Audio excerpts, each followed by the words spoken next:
They call themselves the Brothers of the German Hospital of St. Mary in Jerusalem.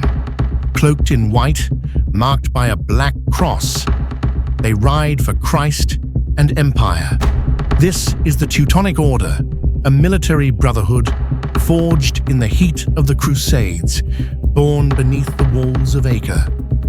But within a century, these Knights of God are no longer storming strongholds in the Levant. They're managing grain quotas in the Baltic, issuing tax edicts, overseeing town charters with chilling precision. This isn't the story of a crusade that failed. It's the story of one that worked too well and evolved into something unrecognizable. A holy war that scaled into a colonial machine, a band of warrior monks that became the most feared landlords in Northern Europe, and whose own success laid the groundwork for its eventual collapse. Jerusalem is lost. The Templars bleed in the dust. Acre stands besieged. And in the chaos of the Third Crusade, a different kind of brotherhood emerges, not in triumph, but in aid. The year is 1190. German crusaders camped outside Acre build a hospital from canvas and timber. It's a hospice, nothing more, a place to tend the wounded and bury the dead. But what begins as mercy soon becomes mission. Within a decade, this humble field hospital is reorganized into a religious order, the Brothers of the German Hospital of St. Mary in Jerusalem. In 1298, under the approval of Pope Innocent III, the group is militarized. They become the Order of the Teutonic Knights of St. Mary's Hospital in Jerusalem, a monastic fighting force alongside the Templars and Hospitallers, part monk, part knight, part manager, but they're junior partners in the Holy Land. Their castles, like Montfort, Starkenburg, sit on the periphery. Their forces are small, their banner flies, but it doesn't command fear.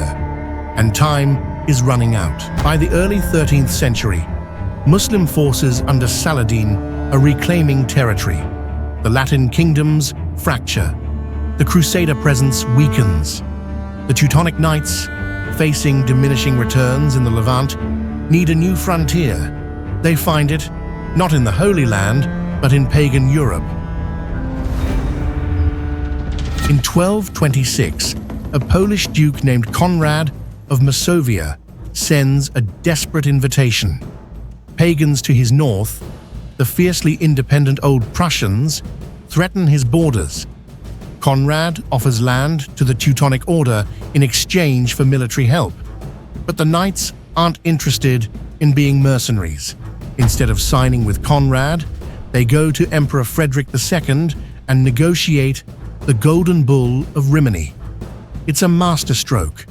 The knights are granted full rights over any territory they conquer, not as vassals of Poland, but as imperial lords under the Holy Roman Emperor. In 1230, the Treaty of Prussia formalizes the arrangement. The knights ride north, not just as warriors, but as state builders. What they construct in Prussia is revolutionary. Castles rise in calculated positions, each anchoring new settlements. Pagan shrines are razed, replaced by stone churches and tithe barns. Villages are reorganized under German town law, with charters, courts, and elected councils. This is no longer just a military order. It is a colonial machine. Crusade merges with colonization. Swords are backed by statutes, faith by bureaucracy. The conquest of Prussia takes decades. Between 1242 and 1283, the order wages an exhaustive campaign. After years of guerrilla resistance, the Great Prussian Uprising is finally crushed. Prussian society collapses under the pressure. Survivors are absorbed or displaced. German settlers flood in to repopulate the region. By the end of the century, the order rules a monastic empire that stretches from the Vistula River to the Memel, governed not by kings, but by grand masters, not by parliaments, but by canon law and ledgers. The knight is no longer just a warrior. He is a land manager, tax officer, and municipal planner. But what happens when the crusade runs out of pagans? By the early 14th century, the Teutonic Order isn't an army, it's an administration. After crushing the last Prussian resistance in 1283, the Order builds a highly centralized theocratic state. It issues charters, oversees trade, constructs ports, records censuses, and micromanages agricultural output. Entire provinces are mapped down to their barley fields. Local diets are codified. Settlers pay rent. Tithes are logged in ink. Every town becomes a node in a larger system. In 1309, the transformation is formalized. Grand Master Siegfried von Feuchtwangen relocates the Order's headquarters from Venice to Marienburg, Malbork, a massive red brick fortress on the Vistula River. It becomes the nerve center of the Order's empire. At Marienburg, knight bureaucrats oversee a network of fortresses, towns, and trading posts stretching across Prussia, Livonia, Courland, and Estonia. In 1346, the Order purchases Estonia from the King of Denmark. Meanwhile, the Order wages war against Lithuania, one of the last pagan strongholds in Europe. Campaigns continue from the 1320s to 1350s, but Lithuania, vast and forested, remains unconquered. The conflict becomes ritualized. Winter raids, retaliatory strikes, and fortress skirmishes. But in 1385, everything changes. Jogaila, Grand Duke of Lithuania, converts to Christianity and marries Jadwiga, Queen of Poland. He becomes King Władysław II Jagiełło, uniting Poland and Lithuania in a single Christian bloc. Overnight, the Teutonic Order loses its central justification. Lithuania is no longer pagan, it's Catholic, and the Eternal Crusade becomes a geopolitical farce. But the Order refuses to let go. It insists Jogaila's conversion is insincere. It continues to wage war, and in 1409, it pushes too far. On July 15th, 1410, at the fields of Grunwald, or Tannenberg, the Order meets its reckoning. A massive Polish-Lithuanian army, led by King Władysław Jagiełło and Grand Duke Vytautas, faces off against the Teutonic Order. The knights are led by Grand Master Ulrich von Jungingen. The battle is one of the largest in medieval Europe, and it is a catastrophe for the Order. Ulrich is killed. His body is found in the mud beside his standard. The Teutonic army is annihilated. Only a desperate defense at Marienburg prevents total collapse. In 1411, the first Peace of Thorn is signed. The Order keeps most of its territory, but its coffers are drained by reparations. Its military prestige is shattered, and its reputation, once anchored in righteous conquest, is now entangled in overreach and irrelevance.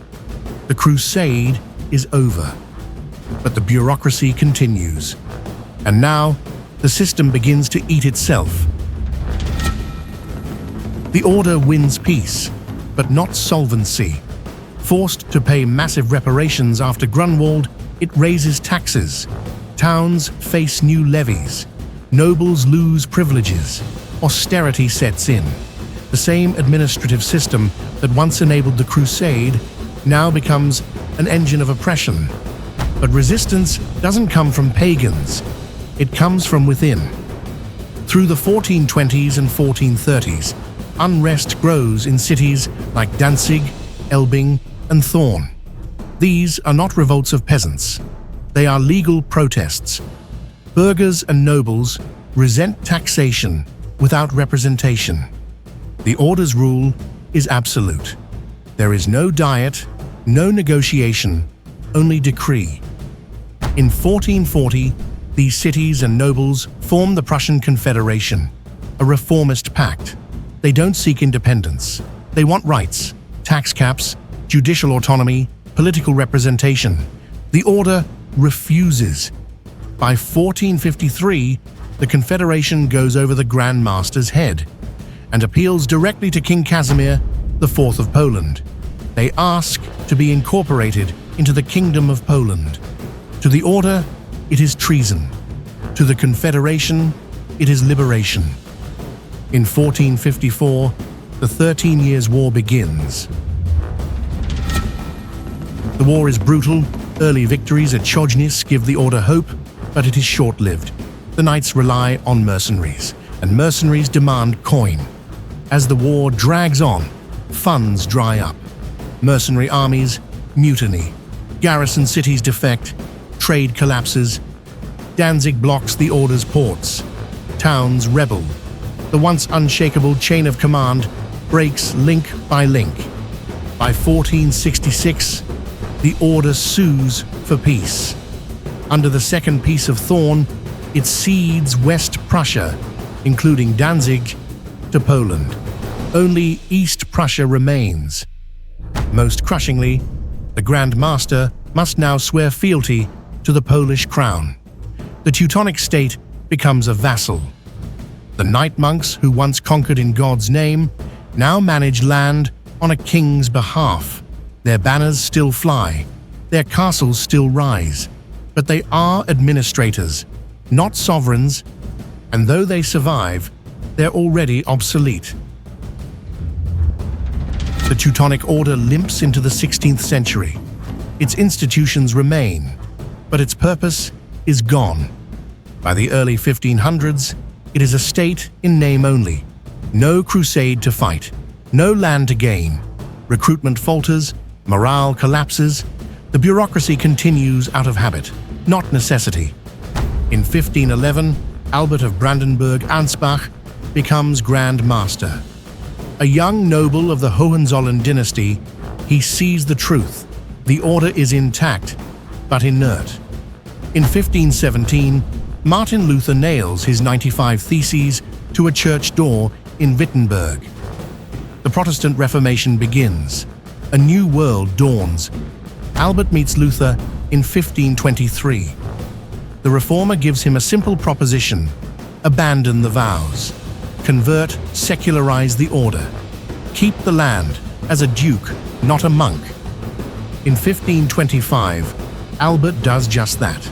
He converts to Lutheranism, breaks his monastic oath, and transforms the order's territory into the Duchy of Prussia, the first Protestant state. He swears homage to the King of Poland, not as Grand Master, but as Duke. The Teutonic Order dies, not by siege, but by signature. The Teutonic Order began with mercy, rose through conquest, peaked as a spreadsheet, and ended as a duchy. But it doesn't vanish. Its castles remain. Its cities thrive. Its bureaucracy becomes a model for territorial governance. And its final Grand Master becomes the first Hohenzollern Duke of Prussia, the same dynasty that will one day rule from Berlin, carry the Iron Cross, and build the German Empire. The order fails as a crusade, but it succeeds as a prototype of the modern state, of the militarized bureaucracy, of the fusion between sword and system. What if it hadn't failed? What if it had endured? Because buried beneath the ruins of Marienburg and encoded in the ledgers of Königsberg lies the blueprint for something very modern. A crusading corporation that never quite died. It evolved.